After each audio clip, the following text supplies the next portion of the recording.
Perkenalkan, nama saya Tiara Helviani dari Manajemen Bisnis dengan NIM 2802 55 8172. Di sini saya akan mempresentasikan terkait materi yang sudah saya pelajari beserta teman-teman, yaitu mengenai SDGs.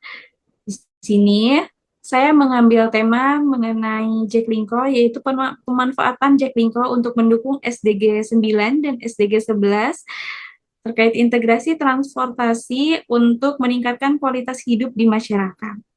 Untuk SDG sendiri, SDG itu merupakan Sustainable Development Goals yang bertujuan untuk membangun berkelanjutan, adalah sebuah agenda global yang ditetapkan oleh Perserikatan Bangsa-Bangsa atau PBB untuk bertujuan mensejahterakan sosial, ekonomi, dan juga lingkungan secara seimbang. Nah, SDG 9 dan SDG 11 itu terkait integrasi transportasi untuk meningkatkan kualitas hidup di masyarakat. Yang kita bahas mengenai Jaklingko. Di sini saya mengerjakan beserta teman-teman saya dari kelompok 6 yang beranggotakan 4 orang. Lalu yang saya akan bahas terkait latar belakang masalah, kedua ada rumusan masalah, ketiga hasil temuan di lapangan, dan keempat solusi yang ditawarkan dan refleksi pribadi. Untuk latar belakang masalah sendiri, di sini ada beberapa poin. Terdapat ada 5 poin dari latar belakang masalah ini. Yang pertama, poin pertama yaitu transportasi berkelanjutan merupakan kunci untuk mencapai tujuan pembangunan yang berkelanjutan atau SDGs, khususnya SDG 9 terkait infrastruktur dan inovasi, dan SDG 11 terkait kota yang berkelanjutan. Poin kedua, Jakarta menghadapi tantangan mobilitas seperti kemacetan yang ekstrim, polusi udara, dan ketimpangan akses transportasi. Poin ketiga, penggunaan kendaraan pribadi yang tinggi membentuk emisi karbon dan kualitas hidup di masyarakat. Poin 4, Jaklingko sebagai sistem transportasi terpadu hadir untuk mengintegrasikan berbagai moda termasuk Transjakarta, MRT, LRT, dan juga KRL dalam satu sistem pembayaran berbentuk digital. Poin kelima, sistem ini diharapkan dapat mendorong efisiensi perjalanan, penggunaan transportasi publik, dan pembangunan kota yang lebih berkelanjutan. Lalu, kita beralih ke rumusan masalah. Di sini ada 6 rumusan masalah. Yang pertama, faktor apa saja yang mempengaruhi masyarakat untuk memilih Jaklingko sebagai moda transportasi. Yang kedua, bagaimana dampak terhadap sosial, ekonomi, dan lingkungan Jaklingko terhadap kualitas hidup masyarakat di Jakarta. Ketiga, sejauh mana efektivitas penggunaan Jaklingko dalam menurunkan jejak karbon dan juga polusi udara. Yang keempat, apa saja kendala utama dalam pengembangan Jaklingko sebagai sistem transportasi berkelanjutan. Yang kelima, bagaimana integrasi moda Jaklingko mendukung pembangunan transportasi yang berkelanjutan di Jakarta. Lalu, poin 6, langkah apa yang dilakukan untuk meningkatkan partisipasi masyarakat dalam penggunaan Jaklingko.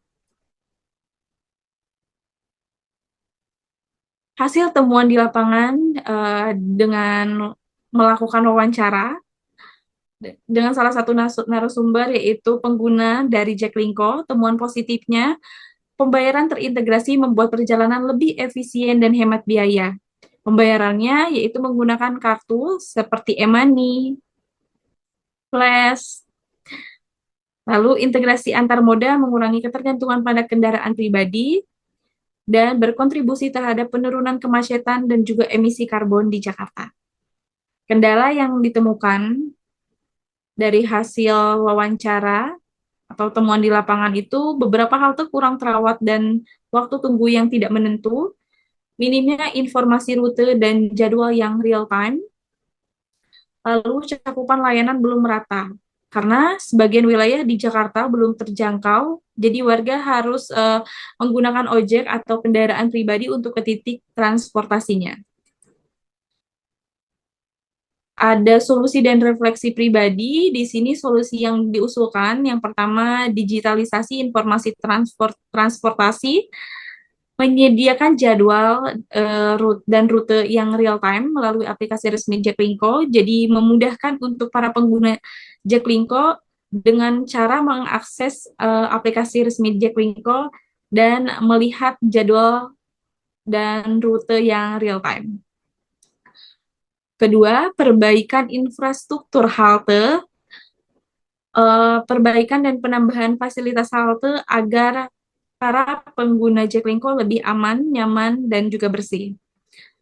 Yang ketiga, perluasan layanan, menjangkau daerah pinggiran dan kawasan padat penduduk agar lebih inklusif, karena masih kurang merata untuk layanan Jaklingko ini. Ada beberapa mungkin di kawasan pinggiran yang belum terjangkau. Lalu yang keempat, edukasi dan sosialisasi. Dengan mengadakan kampanye untuk mendorong pemanfaatan transportasi umum yang terintegrasi dan berkelanjutan. Mungkin ini pun juga bisa dibantu oleh pemerintah.